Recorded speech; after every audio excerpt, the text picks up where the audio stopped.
Now the clock starts.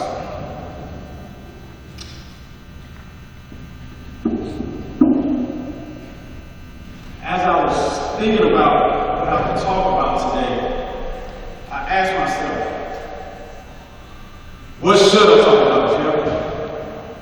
What should I talk about? Should I give them a history lesson about the impact of Dr. King and his legacy? Coach Lyson said, no, that wasn't good. People know about his legacy. I said, what if I talk about how he fought for freedom for all people? But the fact is, there are more broken homes now than during his lifetime, and young African-American men in prisons outnumber those in HBCUs. Let's talk about that. But then I said, no, let's not talk about that. That's good, but we're not going to talk about that. I said, what about if we talk about how we are still so far from his dream that he so passionately talked about? I said, I think if I talk about that, that will win everybody over. Because everybody has some type of passion in it. But then I said, no, that didn't sit well with me. I said, so what should I talk about?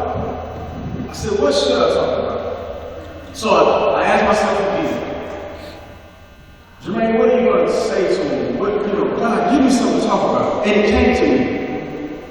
If I got anything from the life of Dr. King, if I got anything from his dream, it was whatever you do, whatever circumstances you go through, never give up hope. Even in his last speech, he spoke about his death and that he wouldn't make it to the finish line.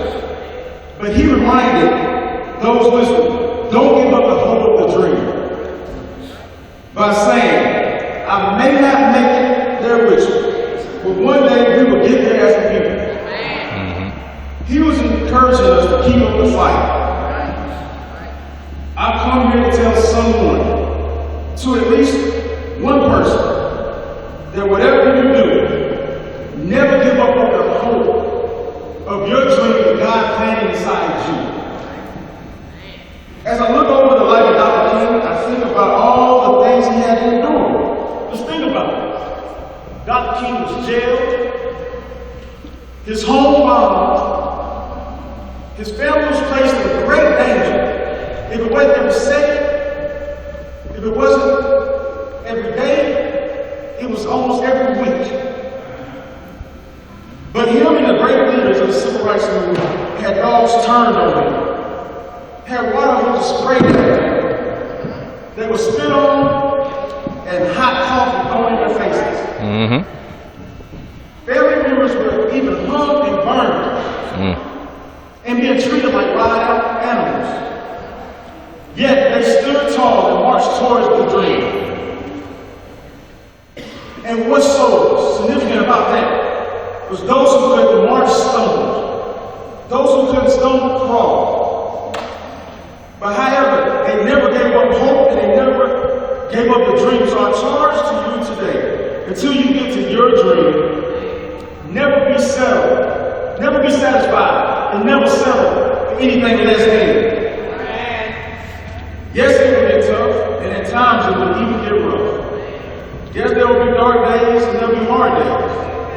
But never let there come a time or a day that you give up on your dream.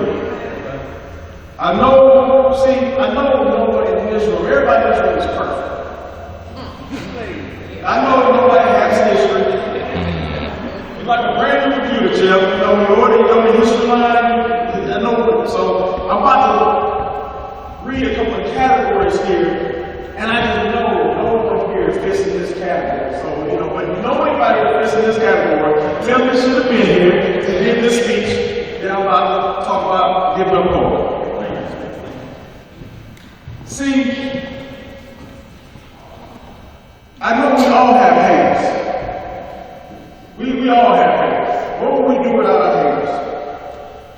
And our haters are so eager to write your life story. They're so eager to write your biography. It's so easy to write your story. They want to write a story about you, even they know you better than you Yes, sir. They want to tell the whole world about your shortcomings. See, what they want to tell someone, if you don't mind me just being honest, just being real, they want to tell the next door neighbor that you had kids or kids out of wedlock. They want to write that you have been in prison at one point in your life. They want to tell people that you've even seen the four walls of a jail cell. They're ready to remind so many people that you used to sell drugs. They also want to write that you maybe once was an alcoholic. They're so quick to tell your story in your biography without your permission.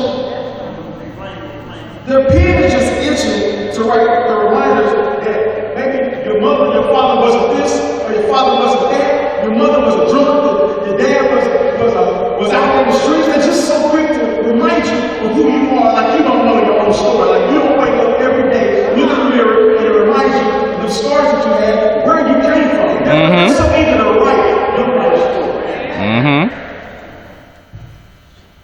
And according to them, and with the story that they're writing, that you won't be like your mama, you won't be like your dad, you won't be like your uncle, you won't be like all your family, and you're not going to amount to anything. Your daddy wasn't nothing, so you're not going to be nothing. Your mama wasn't nothing, so you're not going to be nothing. Your daddy didn't graduate, so you're not going to graduate. So why do you do what you do? Because your family ain't nothing. It's so quick to remind you of what used to be. It's so quick to remind you of your history. The ink on their pages are reading that maybe one day they're saying they want to remind you that you had a divorce before. That they want to tell you remember you dropped out of high school, you dropped out of college, your education level was just this much. What are you going to do? Who are you going to be? You ain't going to be this, you're not going to be that. It's so quick to remind you of what you're not going to be. They also want to remind you about all your struggles that you've been through to get you to this point. Like they walked in your shoes. And the truth be told, if they walked in your shoes for 1 mile, or if they walked in your shoes for 2 miles, they would have gave up on mile 1. All right. If they walk in your shoes, if they walk in your shoes for 10 steps, to be honest, if they really knew what you went through, they would have given up on the second step. And truth be told, some people don't have the character in them. They wouldn't even put your shoes on, but it's so freaking Yes, sir.